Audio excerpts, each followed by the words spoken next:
Saludos amigos, esta es una grabación muy importante, es una exhortación a que estén con nosotros este próximo sábado, un evento donde estos dos grandes músicos van a estar colaborando, así que me enorgullece mucho presentarles el proyecto de los Victory Players, el proyecto de Puerto Rico, Rich Port.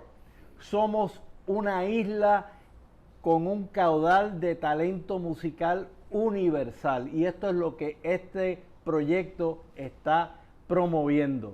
Así que primero que todo le damos la bienvenida al maestro Tyanhui Ng de Singapur y a Giovanni Pérez, flautista boricua, entrenado en el conservatorio y después en Nueva York, que es parte del elenco del grupo musical. I'm going to switch to English so I can have the initial reaction of Maestro Tyanhui. Maestro, this project is coming to Puerto Rico. Llegó a Puerto Rico el proyecto. It started a couple of years ago in Holyoke, Massachusetts. Tell us about how the project unfolded and why it's focusing on Puerto Rican music. ¿Por qué este proyecto de Holyoke, una ciudad en Massachusetts, está enfocándose en la música puertorriqueña? Holyoke has such an amazing history. It used to be one of the wealthiest cities in New England. And, you know, and one of the things that it had was that it had 3 opera houses. One of them, called the Victory Theater, and you can see it in the connection there, is now being taken care of by the Massachusetts International Festival of the Arts, MIFA. And back in 2013, they came to me and they said, okay, we are near completion with this great music venue. It is a golden age Broadway theater with beautiful acoustics, but we want an ensemble in residence that can draw the whole community in. So Tien, what do you think we should have? You know, and so I thought about things to myself, you know, we have the opportunity to a choir or orchestra, so many different things. But, you know, interestingly, there is nothing in the area that deals with contemporary music permanently. Nothing that deals with the contemporary issues of the people who live there. And so I founded the Victory Players as a bridge and as a way to connect all the communities in the area. And one of the first things we thought of course, when you look around in Holyoke, it's this very, very special place because more than 45% of the city is Puerto Rican. It is the highest concentration of Puerto Ricans outside of Puerto Rico itself. So how could you possibly engage in an artistic project without engaging with the community, the art, the fabulous music? And I'd already been introduced a little bit to the food. And, and you know, this is the funny thing. I'm originally from Singapore, as you said. Okay. And, you know, coming from another island, we were listening to the music of Puerto Rico. I was listening to Tito Puente in Singapore. You know, the first things we did when we became able to go clubbing is to learn how to salsa. So, you know, there is this beautiful love of music, like Oye, ¿cómo va? Yeah, exactly. And I thought, what a wonderful opportunity, right? I don't know anybody, but you don't learn anything new unless you try something completely new. You know? And I just started calling people, and it started with like, do you guys know anybody who's Puerto Rican? You know, it started with innocent phone calls like this to friends, and then people said, well, you know this guy who you probably cross paths with but never talked to, he's Puerto Rican. You know, this person is and that's how the whole conversation began, really. And I called the conservatory up. Eventually I was connected with people like Alfonso Fuentes here at the conservatory, but also to people like Roberto Sierra, who was much closer to us in New England. And I said, this music needs to happen. And what I envisioned was commissioning 10 new pieces, and the subject was Puerto Rico. And you can say anything you want, anything that's close to your heart about Puerto Rico, and you can say. Wow. You know. Let me just translate that because it's been fascinating para aquellos que no tengan dominio en inglés. El maestro Tian dice que Holyoke estaba renovando este teatro maravilloso y necesitaban un proyecto de envergadura Y él se le ocurrió la idea de que, ya que en esta ciudad, que muchos de ustedes no lo sabían ni yo, casi el 50 y pico por ciento, Giovanni, son puertorriqueños que fueron allí a trabajar en la industria de la manufactura. Era un pueblo muy afluente en términos de manufactura. Y entonces el maestro Tian dice, ¿por qué no trabajamos unos proyectos, comisionamos unas piezas puertorriqueñas que honren a esta población de Holyoke? Y le dijo, hablen de lo que quieran sobre Puerto Rico, pero vamos a hacer esto. Poco a poco se hicieron llamadas, se hicieron contactos con el Conservatorio de Música y aquí estamos este sábado con ProArte. The next question that I feel that we need to address is next Saturday we're going to be in the Symphonic Hall of Pablo Casals with ProArte. How did we make the connection with ProArte, and why is this important for the project?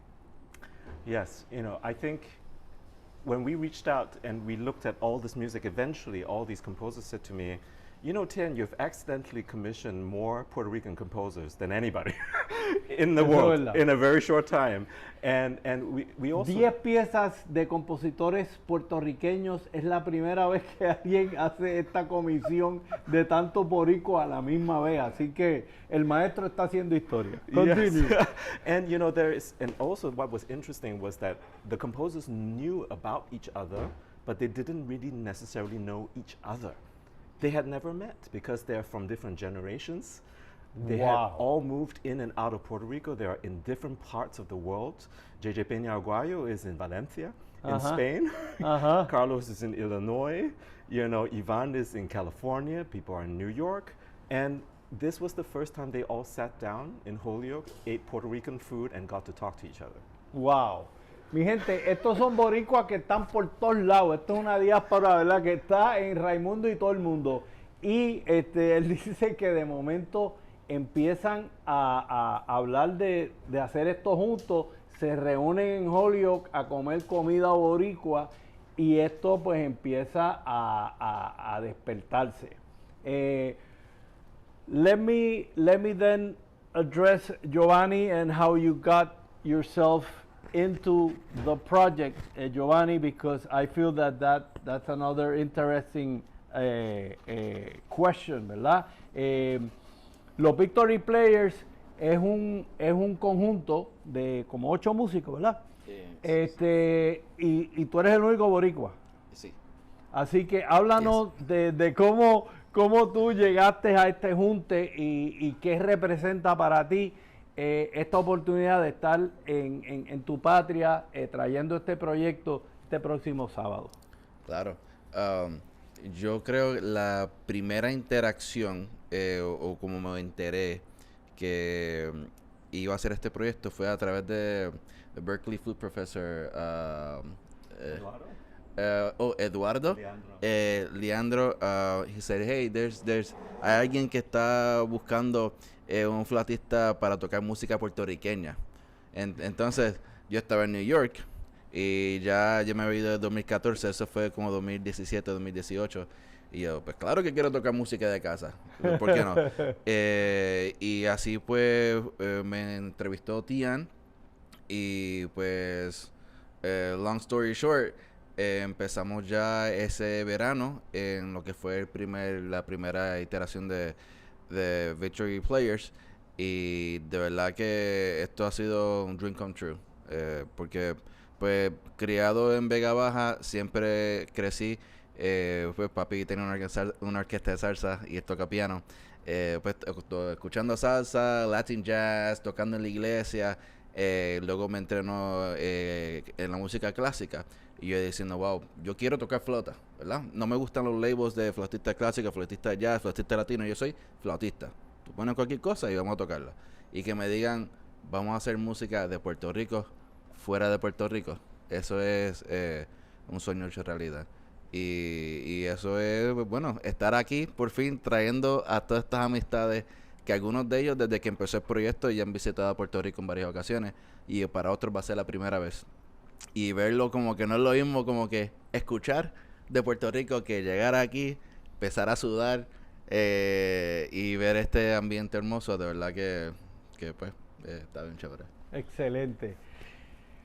One of the challenges that we have in projects of this nature is mixing classically composed written music with traditional music.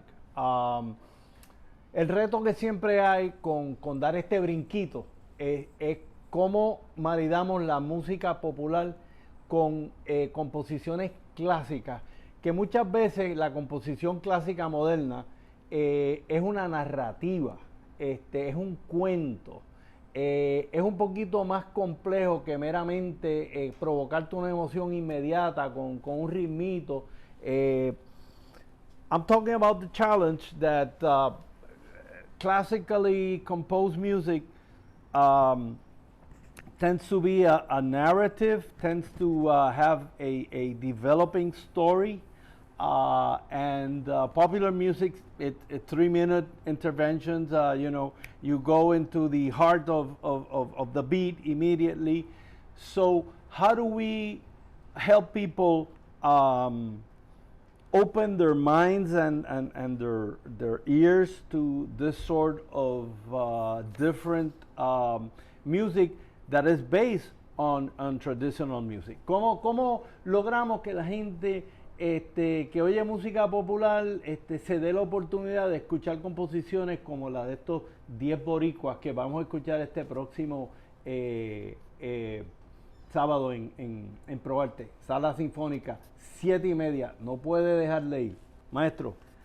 You know, I think one of the fascinating thing is that when you're listening to some music, sometimes the music is designed to make you feel something. I talk about this all the time, you know. Sometimes you want a piece of music to make somebody feel excited and happy, so they give you a lot of money. Yeah. You know, you see this all the time in political interventions, but also in other places. Sometimes the music is trying to tell you that the place is high class, and therefore you're willing to pay $12 for a cup of coffee because you know you're in a beautiful environment. And in this situation, it's different because the music is the means to express something very complex. Sometimes it's a story, sometimes it's a state of being. How do you get somebody immersed in this feeling that they feel this homesickness, the joy, the nostalgia, the excitement, the love, the sadness, all together in one thing, you know? And that is something that music is perhaps even more uniquely able to do than all the other arts. And I think that's what we have here. We have 10 songs. Every one of them has something complex, something really delicious to encounter. And you know, and it's like going to a chef's dinner, you know, and every single course is carefully selected and it's going to change your life in subtle ways. And everyone is, you know, and you come with just this expectation that something interesting is about to be presented. El maestro dice que lo más importante es que uno vaya con el corazón abierto, con esta actitud de porque te vamos a hacer una historia que es compleja. Historias como, Giovanni, tengo aquí de estas 10 piezas, tengo que destacar que una de las que a mí me provocó mucho fue Transmutación Inerte, porque Transmutación Inerte coge esa cancioncita que todos conocemos, sale loco de contento con su cargamento hacia la ciudad. Ese embolle de salir por la mañana, vamos a comernos, o sea, vamos a triunfar, y de momento uno se encuentra con estos obstáculos y hay que bregar con eso porque así es la vida, ¿no? Así que de eso se trata. I'm saying in Nerd Transmutation how it's a folk song that we all know, and Joey could comment on that before we go into the second part of this conversation. La segunda parte de esta conversación, donde vamos a escuchar y nos vamos a meter dentro de estas canciones con la cámara y como que guiarlos, ¿verdad? Porque eso es lo otro que queremos, darles un poquito de herramienta para que cuando usted vaya allí el sábado, que eso también me gustaría, Giovanni, que tú lo hablaras, que ustedes van a hacer para que estas piezas sean más accesibles en el escenario. Eso va a correr una detrás de la otra, va a haber alguna explicación. ¿Cómo hacemos para bridge the gap? How do we bridge the gap so people get there on Saturday and they have a guide or way of approaching? Yeah, you have more details about this. There's going to be a 10-minute like conversatory before the concert, right? Yes. There's Va a haber un conversatorio 10 minutos antes para que la gente entienda lo que viene. You know, actually, this is deeply the style of the Victory Players and how we present concerts, right? Because, you know, you don't necessarily notice music before coming to the concert. So actually, between every piece, we talk a little to give you something to, it's just like, you know, when you go to, I keep thinking of the wonderful food I've been eating here. So, you know, you sit down and somebody says to you, this is actually a piece that was made with something from this neighborhood. And, you know, the composer, the chef has made it so that you experience this when you listen to the music. And this is what we say in between every single piece. So you will have like the opportunity to get a sense of what the piece is. So for example, the very first piece that we're doing by Cristian Quiñones, which is what my mother wrote, you know, and it's so deeply personal. The music imagines what it was like for this mother expecting her first child, you know, and the anticipation, the excitement, but also the fear of a young parent, right? Of bring this, and all of this is in the music. And then you hear in the music the heartbeat, the first faintest heartbeat appears. And suddenly you're in the music, you know. And this is an example of how each of the pieces in this concert has a way into it. Excelente. Para que entiendan, estas piezas que obviamente usted no las conoce, van a estar siempre introducidas por una explicación. Por ejemplo, la primera que vamos a escuchar, Lo que mi madre me dijo, es una canción inspirada en el amor de una madre que el compositor siente desde que está en el vientre. La mamá empieza a describirle esa sensación de tenerte aquí, mi hijito, pero a la misma vez esta esperanza, pero el miedo, ¿no? De que, wow, te traen un mundo complejo, un mundo donde hay dificultades y retos. Así que esa es la naturaleza de lo que van a estar escuchando. 10 compositores puertorriqueños, la primera vez que vemos esta agregación. Así que vamos a pasar a esta segunda parte de la entrevista donde vamos a ver algunas de estas piezas y vamos a hacer estas explicaciones metidos, inmersos en la pieza.